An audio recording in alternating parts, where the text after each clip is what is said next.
Man ir problēma, jo man ir kaķis, un kaķis nozīmē ļoti daudz spalvas, un tā kā esmu alerģiska, tad man vajadzēja risinājumu šai problēmai, un tā kā es strādāju redakcijās, es izdomāju patestēt šo aino SC2 putekļu sūcēju. Pastīsimies, vai šis putekļu sūcējs spēs tikt galā ar manu problēmu, jo spalvas ir nenormāli daudz, vai ne, Oze?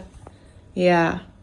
Testēsim. Komplektā nāk ļoti daudz visādi gadžeti. Šis ir akumulators, laikam, šitā ir lielā birsta, tas ir bundulis. Man šis viss jāsaliek kopā un jāliek darbībā. Maksimum vajag, nezinu, viņš izvilks man ar maksimum.